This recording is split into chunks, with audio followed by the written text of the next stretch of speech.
하나님을 향한 영혼의 노래.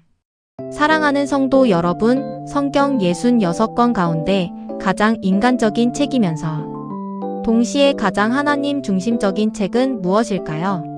바로 시편입니다. 시편은 단순히 운율에 맞춘 시가 아닙니다.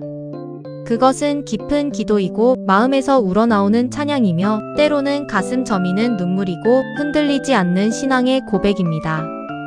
우리가 기쁠 때 시편은 우리의 찬양이 되고 슬플 때 시편은 우리의 눈물이 되며 두려울 때 시편은 간절한 기도가 되고 믿음이 흔들릴 때에는 굳건한 고백이 됩니다. 시편은 하나님 앞에서 살아가는 사람의 모든 인생 여정을 담고 있습니다. 우리의 기쁨과 슬픔, 고뇌와 감사, 이 모든 것이 하나님 앞에서 솔직하게 펼쳐지는 영혼의 기록인 것입니다. 시편을 통해 우리는 인생의 다양한 순간 속에서 하나님을 어떻게 만나고 경험하는지 배울 수 있습니다. 시편은 우리 삶의 거울과 같습니다. 우리가 느끼는 모든 감정과 우리가 겪는 모든 상황들이 시편 안에 고스란히 담겨 있기 때문입니다. 그렇기에 시편을 읽는 것은 곧 우리 자신의 영혼을 깊이 들여다보는 것과 같습니다.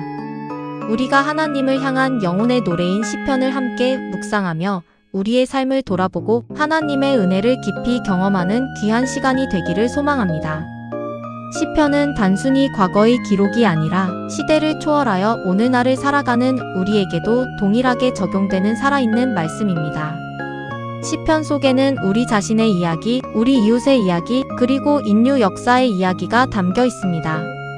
이 시편을 통해 우리는 삶의 의미를 찾고 고난 속에서 위로를 얻으며 하나님의 위대하심 앞에서 겸손해지는 경험을 하게 될 것입니다. 시편은 총 150편으로 이루어져 있으며 마치 모세오경이 5권의 책으로 나뉘듯 시편 또한 5권의 책으로 조직적으로 나뉘어져 있습니다. 이 구조는 하나님의 백성이 어떻게 살아야 하는가에 대한 깊은 영적인 지침을 제공합니다. 제1권은 1편부터 41편까지로 주로 개인의 깊은 고백과 탄식 그리고 하나님을 향한 신뢰를 담고 있습니다. 다윗의 시편들이 많이 포함되어 있으며 개인적인 고난과 구원에 대한 기도가 주를 이룹니다. 이곳에서 우리는 우리 자신의 고통과 외로움을 발견하고 그 속에서 하나님께 나아가는 길을 배웁니다. 때로는 절규하는 듯한 탄식으로 시작하지만 결국에는 하나님의 구원을 확신하며 감사의 노래로 마무리되는 시편들의 흐름을 통해 우리는 절망 속에서도 소망을 잃지 않는 법을 배우게 됩니다. 또한 하나님을 향한 진솔한 고백을 통해 우리의 마음을 온전히 쏟아낼 수 있는 자유를 경험하게 됩니다. 제2권은 42편부터 72편까지로 공동체의 삶과 왕의 통치에 대한 주제가 두드러집니다. 이스라엘 백성 전체의 탄식과 구원에 대한 소망, 그리고 메시아적 왕권에 대한 예언들이 담겨 있습니다. 이곳에서 우리는 개인의 삶을 넘어 공동체 안에서의 신앙과 하나님의 통치하심을 깨닫게 됩니다. 이스라엘 공동체가 겪는 시련과 고난 속에서 백성들이 함께 하나님께 부르짖고 그분의 공의로운 통치를 갈망하는 모습은 오늘날 우리의 교회 공동체에게도 깊은 울림을 줍니다. 우리는 이 권을 통해 하나님께서 당신의 백성들을 어떻게 인도하시고 보호하시는지 그리고 다가올 메시아 왕국의 영광을 미리 맛볼 수 있습니다. 제3권은 73편부터 89편까지로 고난과 질문이 심화되는 시기입니다. 악인의 번영과 의인의 고난 속에서 하나님의 공의에 대한 깊은 질문들이 제기됩니다. 그러나 이 모든 질문 속에서도 결국은 하나님의 주권과 신실하심을 붙잡는 신앙 고백으로 이어집니다. 이곳에서 우리는 이해할 수 없는 고통 속에서도 하나님을 향한 믿음을 잃지 않는 법을 배웁니다. 시편 기자들은 때로 하나님께 원망을 쏟아내기도 하고 악인들의 성공에 대해 불평하기도 합니다. 하지만 그들은 결국 성전으로 나아가 하나님 앞에서 모든 의문을 내려놓고 그분의 지혜와 주권을 인정하게 됩니다. 이 과정은 우리가 삶의 불합리함 속에서 겪는 영적인 갈등을 어떻게 풀어가야 하는지에 대한 중요한 통찰을 제공합니다. 제4권은 90편부터 106편까지로 하나님의 통치와 주권에 대한 찬양이 넘쳐납니다. 고난을 통과한 후에 하나님의 영원한 통치와 위대하심을 찬양하며 역사의 주관자이신 하나님께 모든 영광을 돌립니다. 이곳에서 우리는 모든 상황을 다스리시는 하나님의 놀라운 권능을 경험하게 됩니다. 모세의 시편인 90편을 시작으로 영원하신 하나님 앞에서 유한한 인간의 존재를 성찰하고 그분의 영원한 통치와 신실하심을 찬양합니다. 이 권에서는 특별히 하나님의 언약과 그분의 놀라운 구원 사역에 대한 감사가 강조됩니다. 하나님께서 이스라엘 백성을 어떻게 인도하셨고 앞으로도 어떻게 다스리실지에 대한 확신이 가득합니다. 마지막 제5권은 107편부터 150편까지로 회복과 찬양으로 마무리됩니다. 모든 고난과 역경을 이겨내고 얻게 되는 궁극적인 구원과 회복, 그리고 그 모든 것에 대한 감사의 찬양이 가득합니다. 시편은 할렐루야로 시작하고 할렐루야로 끝나는 찬양으로 가득 차 있습니다. 이 권에서는 다윗 왕권의 회복과 바벨론 포로기 이후의 귀환이라는 역사적 배경 속에서 하나님께서 그의 백성을 어떻게 구원하시고 회복시키시는지에 대한 소망이 담겨 있습니다. 우리는 이 권을 통해 개인과 공동체의 모든 고난이 결국 하나님의 은혜로운 개입으로 승화되며 결국에는 온 세상이 하나님을 찬양하게 될 것이라는 종말론적 희망을 발견합니다. 이처럼 시편의 구조는 우리의 인생 여정과도 닮아 있습니다. 개인의 고뇌에서 시작하여 공동체의 아픔을 겪고 깊은 질문과 고난을 통과한 후 마침내 하나님의 통치를 깨닫고 감사와 찬양으로 마무리하는 여정입니다. 이 5권의 책은 모세오경이 하나님의 백성에게 율법을 통해 삶의 지침을 주듯이 시편은 영적인 여정을 통해 하나님의 백성이 어떻게 살아야 하는가를 보여주는 귀한 교훈입니다.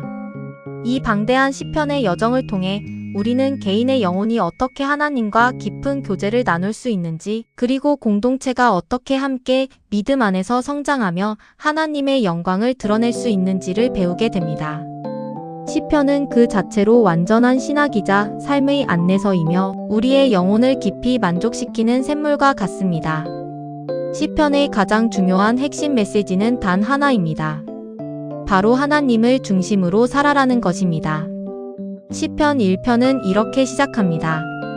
복 있는 사람은, 여기서 말하는 복 있는 사람은 세상적인 기준에서의 복과는 다릅니다.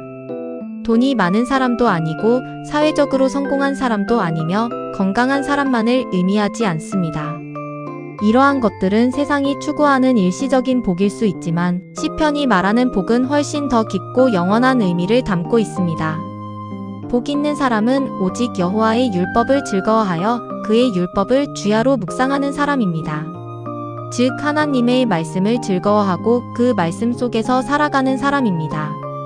이 말씀은 우리에게 삶의 방향과 목적이 어디에 있어야 하는지를 분명히 제시합니다. 세상의 헛된 욕망을 좇는 것이 아니라 하나님의 말씀 안에 우리의 가치와 정체성을 두는 것이 진정한 복임을 강조합니다. 하나님의 말씀을 우리의 삶의 중심에 두는 것, 이것이야말로 시편이 일관되게 강조하는 핵심 진리입니다. 시편은 또한 우리의 모든 감정을 하나님께 가져가라고 가르칩니다. 시편에는 놀라운 특징이 있습니다. 그것은 인간이 느낄 수 있는 거의 모든 감정들이 여과 없이 솔직하게 표현되어 있다는 점입니다.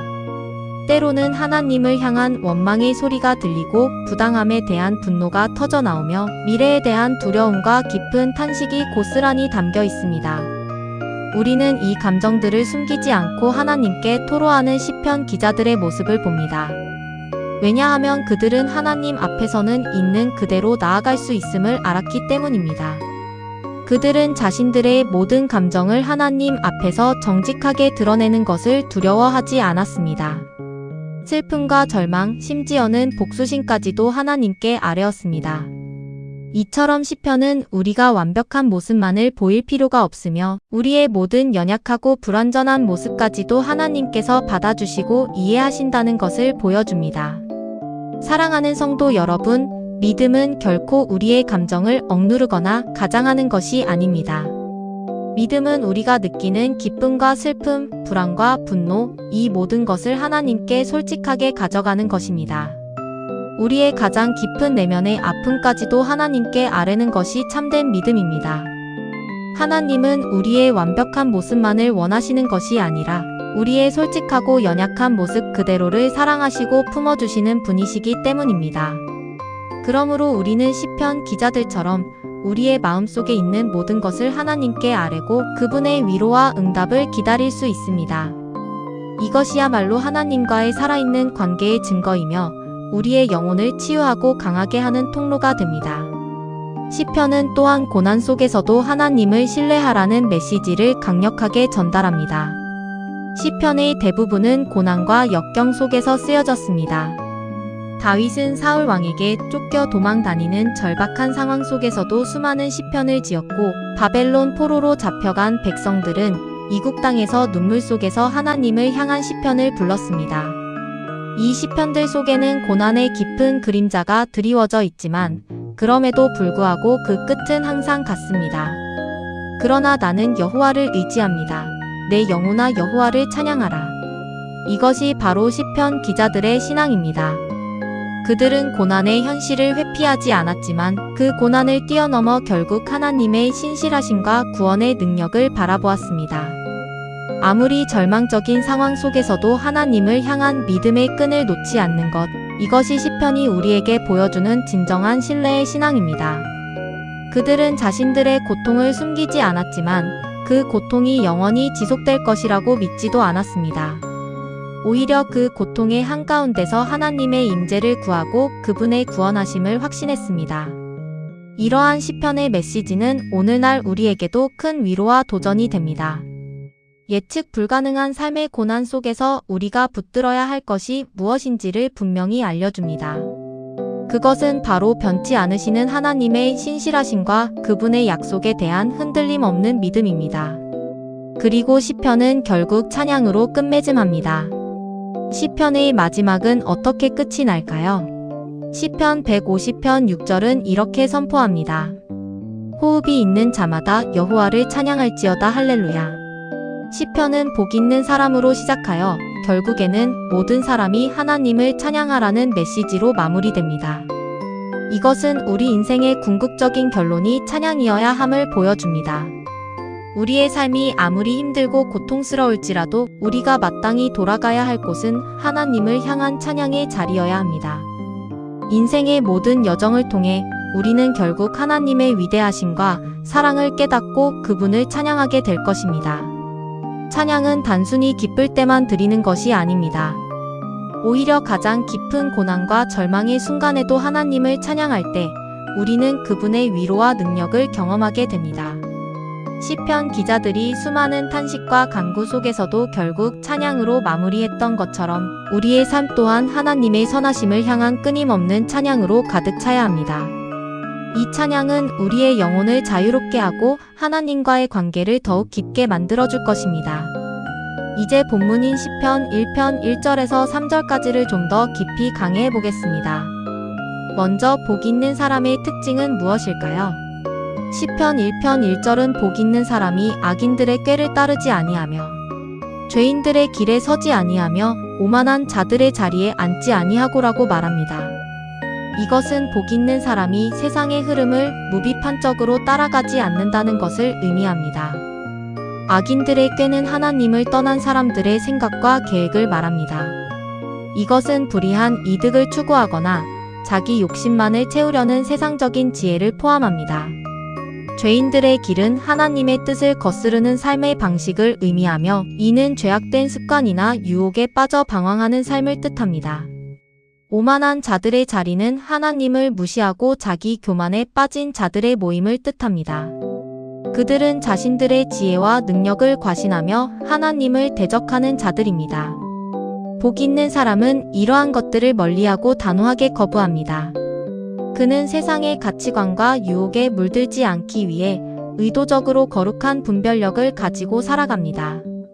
이처럼 세상과 구별된 삶을 사는 것이 복 있는 사람의 첫 번째 특징입니다.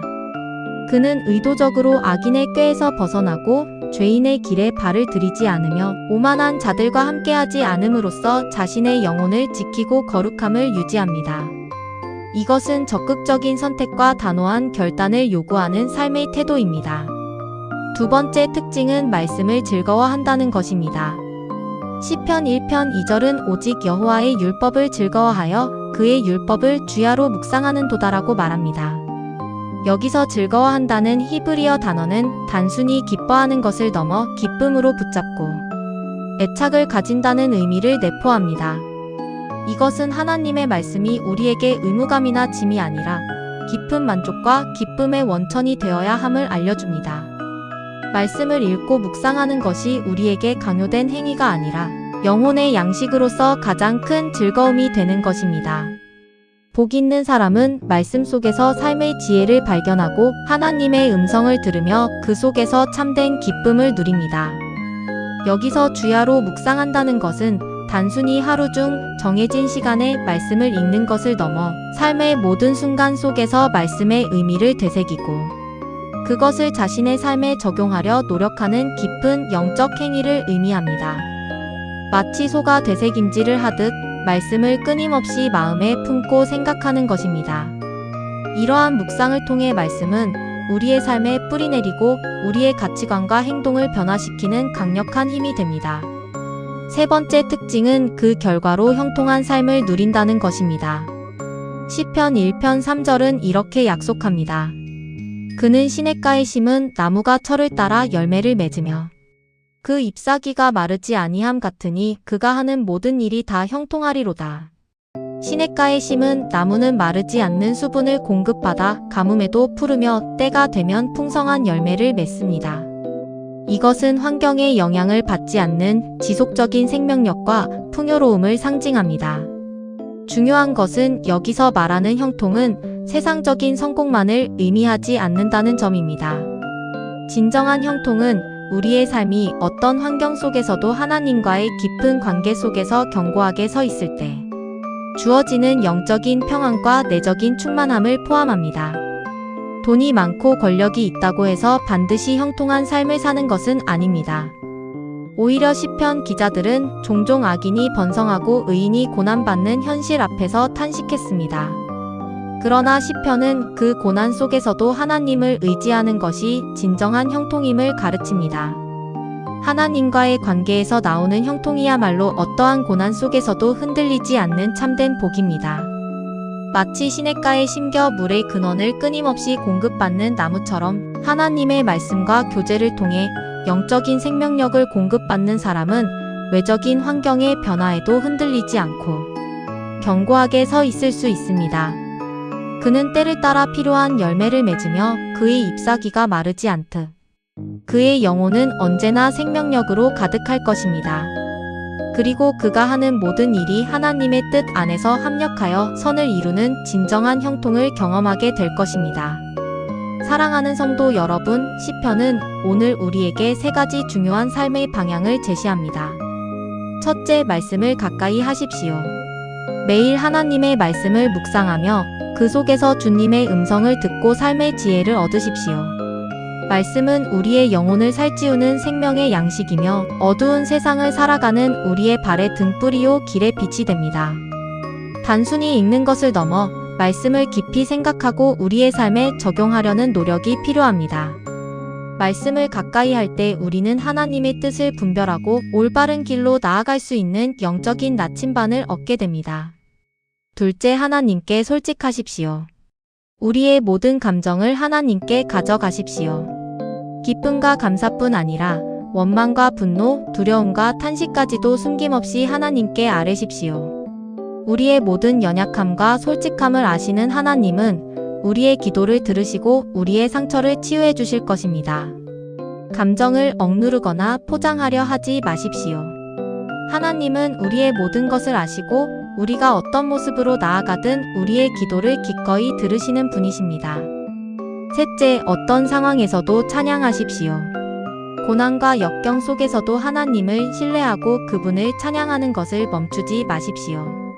우리의 찬양은 절망 속에서도 소망을 찾게 하며 어둠 속에서도 빛을 보게 합니다. 찬양은 우리의 믿음을 견고하게 세우고 하나님의 임재를 경험하게 하는 통로입니다. 특별히 고난의 때에 드리는 찬양은 우리의 믿음을 더욱 정금같이 단련시키고 하나님의 능력을 경험하게 하는 강력한 영적 무기가 됩니다. 시편은 우리에게 이렇게 말합니다. 인생은 하나님을 향한 노래다. 기쁠 때도 슬플 때도 힘들고 어려울 때도 우리의 모든 순간이 하나님을 향한 노래가 되어야 합니다. 우리의 삶 자체가 하나님을 찬양하는 아름다운 시편이 되어야 합니다. 하나님을 향해 노래하는 삶, 그것이 바로 시냇가에 심은 나무처럼 복 있는 인생입니다. 우리의 삶이 한편이 아름다운 시편이 되어 주님의 영광을 드러내고 많은 이들에게 위로와 소망을 전하는 복된 통로가 되기를 간절히 소망합니다. 사랑하는 성도 여러분, 오늘 이 자리에서 결단하십시오. 나는 여호와의 율법을 즐거워하는 사람으로 살겠습니다. 나는 하나님께 내 모든 것을 숨김없이 가지고 나아가겠습니다. 그리고 나는 어떤 상황과 환경 속에서도 하나님을 신뢰하며 그분을 찬양하겠습니다. 이 결단을 통해 우리의 인생은 시냇가에 심은 나무처럼 견고하게 서서 철을 따라 아름다운 열매를 맺고 그 잎사귀가 마르지 않는 형통한 삶을 누리게 될 것입니다. 그리하여 우리는 세상의 유혹에 흔들리지 않고 하나님의 말씀 안에서 굳건히 서서 우리의 삶을 통해 하나님의 살아계심을 증거하는 복된 증인이 될 것입니다. 다 같이 기도하겠습니다. 하나님 아버지, 우리의 삶이 시편이 되게 하여 주옵소서. 기쁠 때나 슬플 때나 항상 하나님을 향한 노래가 되게 하시고 주의 말씀을 즐거워하며 주야로 묵상하는 복 있는 인생 되게 하옵소서. 모든 감정과 상황 속에서도 오직 주님만을 신뢰하며 찬양하는 삶을 살아가게 하여 주옵소서. 우리를 통해 주님의 이름이 높임을 받으시고 우리의 삶이 영원한 시편이 되어 주님께 기쁨이 되게 하옵소서. 예수 그리스도의 이름으로 기도드립니다. 아멘.